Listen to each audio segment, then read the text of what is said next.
Hello दोस्तों, welcome back to Last Moment Tuition. तो इस वीडियो में हम समझने जा रहे हैं अपने एएम पावर कैलकुलेशंस के आगे के टॉपिक्स को। इसका पहला वाला पार्ट हम देख चुके हैं जहां पर हमने टोटल पावर और कैरियर पावर निकाली थी, और इस पर्टिकुलर वीडियो में हम पावर इन साइड बैंड को समझेंगे। ठीक है, तो देखते हैं कि हम अपने साइड बैंड की पावर कैसे निकालते हैं। ठीक है, तो हमने देखा था कि जो मेरी पावर अपर साइड बैंड की जो पावर होती है और जो लोअर साइड बैंड की पावर होती है वो इक्वल होती है। क्यों होती है?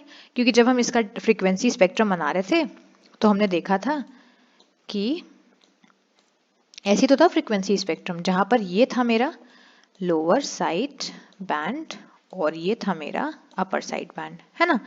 तो हमने देखा था कि इन दोनों का जो एम्पलीट्यूड है बेसिकली वो सेम है, तो इस वजह से इनकी जो पावर होती है अपर साइड बैंड और लोअर साइड बैंड की वो इक्वल होती है। और यहाँ पर हम क्या करते हैं, हम कोई एक पावर निकालते हैं और दूसरी पावर उसके इक्वल हो जाती है। ठीक है, तो समझते हैं पावर साइड बैंड्स को। P U S B is equal to P L S B. अच्छा, ये क्या है? E L S B upon R square. ये हमने पहले वीडियो में देखा था जब हम टोटल पावर निकाल रहे थे, तो मैंने बताया था कि टोटल पावर जब भी निकालनी होती है तो हम तीनों पावर का कंपोनेंट लेते हैं। एक मेरी कैरियर पावर का, दूसरा मेरी अपर साइड बैंड की पावर का, और तीसरा मेरी लोअर साइड बैंड की पावर का। ठीक है, तो जब हम कैरियर पावर भी देख रहे थे, है ना, जब हम पीसी निकाल रहे थे तो हमें देखा था कि वहां पर हम क्या रख रहे थे, E square char upon are, है ना। और मैंने बताया था वहां पर ये जो ई कैर है ये क्या है, ये मेरी आरएमएस वैल्यू है ना। तो वही चीज यहाँ पर है।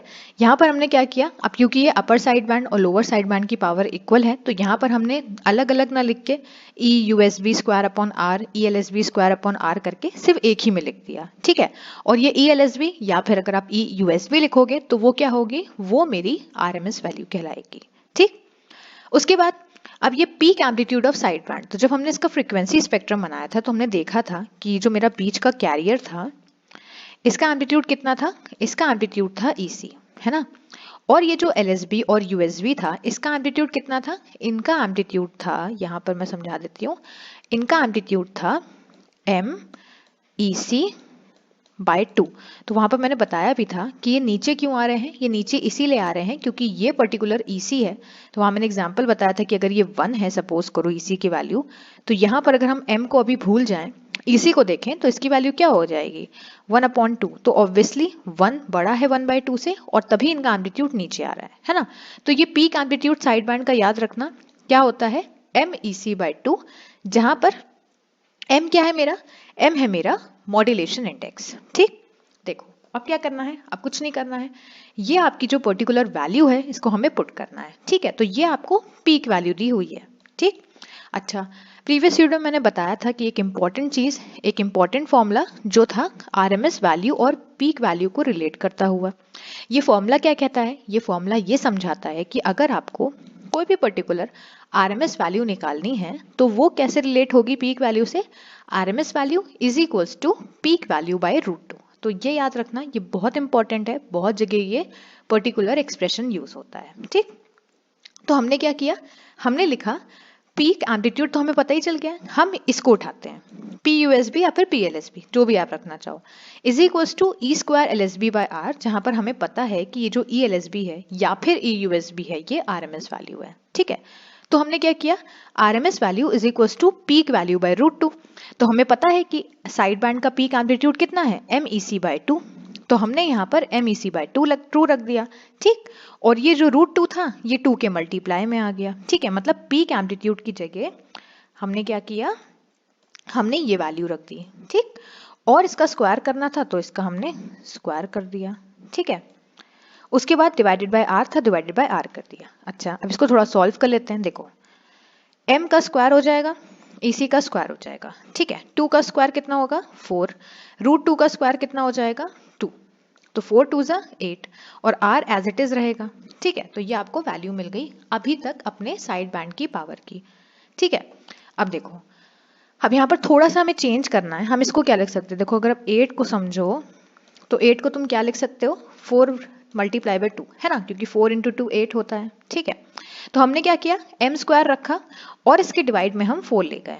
ठीक है, तो हमें ये टर्म मिली। कर क्यों रहे हैं इसको बेसिकली सॉल्व करने के लिए, एक इंपॉर्टेंट एक्सप्रेशन बनाने के लिए। बचा कितना, ऊपर बचा ई स्क्वायर, नीचे कितना बचा, नीचे बचा 2 और ये वाला r, तो ये बन गया ई स्क्वायर बाय 2r। अच्छा, इसको ध्यान से देखो, आपको एक्सप्रेशन याद आ रहा होगा। ये एक्सप्रेशन किस चीज का है याद करो, ये एक्सप्रेशन है मेरे कैरियर पावर का जो हमने निकाला था। मैंने बताया था ना कि जब आपको आरएमएस वैल्यू दी होगी तो आप ये वाला कैरियर पावर का फॉर्मूला यूज करोगे, और जब पीक वैल्यू दी होगी तब ये फॉर्मूला याद करोगे। दोनों में डिफरेंस क्या है, दोनों में इतना ही डिफरेंस है कि जब आरएमएस वैल्यू होगी तो नीचे 2 नहीं आएगा, और जब पीक वैल्यू होगी मतलब ईसी होगी तो नीचे 2 आएगा, बस इतना अंतर है। तो हम बस इसीलिए कर रहे हैं ताकि हमें यहाँ पर पीसी मिल जाए। क्या किया, 8 को तोड़ा 4 इंटू 2 में, एम स्क्वायर बाय 4 बनाया और यहाँ पर ईसी स्क्वायर बाय 2r बनाया। ठीक, अब ये ईसी स्क्वायर बाय 2r क्या बन गया, ईसी स्क्वायर बाय 2r तुम्हारा पीसी बन गया, और ये बन गया एम स्क्वायर बाय 4 पीसी। तो इसको याद रखना, ये बहुत इंपॉर्टेंट है। जैसे मेरी कैरियर पावर इंपॉर्टेंट है वैसे ही मेरा power in side band important है। और अब हमने समझ भी लिया कि ये फॉर्मूला पर्टिकुलरली आया कहाँ से है। तो ये फॉर्मूला बहुत इंपॉर्टेंट है, इसके ऊपर क्वेश्चंस और न्यूमेरिकल्स आते हैं पेपर में। बेसिकली होता क्या है, यहाँ पर पूछ लेते हैं कि आप पावर इन साइड बैंड निकालिए, आपको एम और पीसी की वैल्यू मिल जाती है। क्वेश्चन बहुत आसान आता है, लेकिन अगर आपको ये फॉर्मूला नहीं पता होगा वहां आपको प्रॉब्लम होगी। ठीक, तो अपर साइड बैंड या लोअर साइड बैंड किसी की भी पावर निकालनी हो, मॉड्यूलेशन इंडेक्स का स्क्वायर करो, 4 से डिवाइड करके पीसी से मल्टीप्लाई कर दो।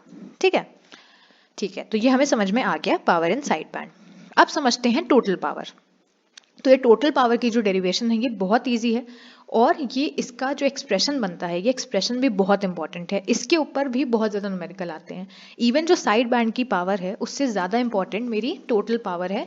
इसकी डेरिवेशन भी आती है जो छोटी सी है, यहाँ पर समझते हैं, और इसका पूरा प्रॉपर एक न्यूमेरिकल भी आता है। न्यूमेरिकल भी बहुत ईजी होता है, वो हम कर चुके हैं। ठीक है, तो समझते हैं टोटल पावर कैसे निकालेंगे। कुछ नहीं करना है, हमने जो पर्टिकुलर एक्सप्रेशन देखा था अपने इससे पहले वाले वीडियो में कि हम टोटल पावर कैसे निकाल रहे थे। टोटल पावर के अंदर बेसिकली 3 कंपोनेंट्स थे। कौन कौन से कंपोनेंट्स थे, पहला कंपोनेंट था मेरा कैरियर की वजह से, दूसरा कंपोनेंट था मेरा अपर साइड बैंड की वजह से, तीसरा कंपोनेंट था मेरा लोअर साइड बैंड की वजह से। इसीलिए हम पावर निकाल रहे थे अपने कैरियर की, पावर निकाल रहे थे अपने लोअर और अपर साइड बैंड की। तो कैरियर पावर जब हमने निकाली थी तो वो तो हमें पता चल गया था। या तो आप ये कर सकते हो E square char bye are, जो हमने सॉल्व करके ईसी स्क्वायर बाय 2r रखा था, है ना। और अपर और लोअर साइड बैंड की पावर हमने निकाल ली है जो है एम स्क्वायर बाय 4 पीसी। ठीक है, तो अब आपने जो भी वैल्यूज निकाली है उन सारी वैल्यूज को पर्टिकुलरली आपको इस पर्टिकुलर एक्सप्रेशन में रखना है। ठीक, तो रखते हैं PT इज इक्वल टू, यहाँ पर हम PC नहीं रखेंगे। क्यों नहीं रखेंगे वो भी समझते हैं। PC हम लोग बेसिकली इसलिए नहीं रख रहे हैं क्योंकि यहाँ देखो, यहाँ पर हमने अपर और लोअर साइड बैंड की जो पावर निकाली है इसमें PC का फैक्टर रखा है ना। तो ये PC का फैक्टर क्यों रखा है, ये PC का फैक्टर इसीलिए रखा गया है ताकि जब आप यहाँ पर PC और यहाँ पर PC आए तो ये PC कॉमन में आ जाए और आपका एक पर्टिकुलर फॉर्मूला बन सके। ठीक है, तो याद रखना जब भी टोटल पावर निकालो आपको PC की वैल्यू नहीं पुट करनी है। जो हमने ऊपर पावर निकाली ई स्क्वायर बाय 2r, वो वैल्यू आपको यहाँ नहीं रखनी है। ठीक है, वो आपकी समझ के लिए थी, उसके ऊपर क्वेश्चंस आते हैं पेपर में। ठीक, तो हमने PC को एज इट इज यहाँ पर कॉपी कर दिया। ठीक है, अब क्या किया, प्लस P USB, तो हमने निकाला है m स्क्वायर बाय 4, तो m स्क्वायर बाय 4 PC रख दिया, प्लस PLSB, तो मैंने बताया था दोनों साइड बैंड्स की पावर सेम होती है इसीलिए हमने यहाँ पर दोनों को सेम रखा है, m square bye 4 PC plus m square bye 4 PC। ठीक है, अच्छा आप कॉमन ले लेते हैं। देखो यहाँ पर हमने PC कॉमन ले लिया, लेकिन एक चीज यहाँ से समझो, इसका LCM ले लो। ऐसे समझो, इसमें क्या लोगे, 4 है तो 4 LCM में ले लिया, तो ये बचा m square plus m square. ठीक है, समझने के लिए है, वैसे तो हमें यहाँ सामने समय दिख रहा है। m स्क्वायर क्या बन गया, 2m स्क्वायर बाय 4, है ना। इस 2 1 ज़ा 2, 2 2 ज़ा 4, तो ये क्या बना m स्क्वायर बाय 2। तो ये तो ऑब्वियस था, 1/4 को ऐड करोगे तो 1/2 आएगा, मैंने सॉल्व करके दिखा दिया। तो ये टर्म ये बन रही है m स्क्वायर बाय 2 PC। ठीक है, अच्छा अब इसमें से PC कॉमन लो, इसमें से और इसमें से, तो PC कॉमन लिया, क्या बचा, यहाँ पर बचा 1, यहाँ पर बचा प्लस m स्क्वायर बाय 2। तो अब देखो ये हमारी बहुत ही इंपॉर्टेंट एक्सप्रेशन बन के आ गई है जो कि है PT is equals to 1 plus m square by 2 bracket close PC। या फिर इसको दूसरे तरीके से निकाल सकते हो PT बाय PC, ये PC हम डिनोमिनेटर में लेके चले गए 1 प्लस एम स्क्वायर बाय 2। ठीक है, और एक इंपॉर्टेंट चीज यहां से हमें ये ऑब्जर्वेशन मिलती है कि आपकी टोटल पावर, क्वेश्चन आ जाता है कभी कभी थ्योरी में कि टोटल पावर एम के अंदर मैक्सिमम कब होती है, कौन से केस में होती है, वो इस केस में होती है जब मेरी मॉड्यूलेशन इंडेक्स की वैल्यू 1 हो जाती है। ठीक है, तो ये इंपॉर्टेंट कॉन्सेप्ट है, इसको याद रखना। तो यहाँ अगर हम 1 रखें तो क्या आएगा, 1 प्लस, इसमें हमने 1 रखा है। ठीक है, तो अगर हम m को 1 रखेंगे तो 1 का स्क्वायर तो 1 ही होगा, डिवाइडेड बाय 2। तो ये कितना हो गया, ये हो गया 3/2। या फिर इसको सॉल्व करके क्या लिख सकते हो, 1.5। और ये पीसी है, ये वाला पीसी, तो ये वाला पीसी लिख दिया। ठीक है, वही चीज मैंने यहाँ पर समझाई है। तो याद रखना टोटल पावर मैक्सिमम कब होगी, जब मेरा मॉड्यूलेशन इंडेक्स 1 होगा। वैल्यू क्या होगी, 1.5 पीसी। ठीक, तो आई होप आप लोग को समझ में आया होगा। Thank you.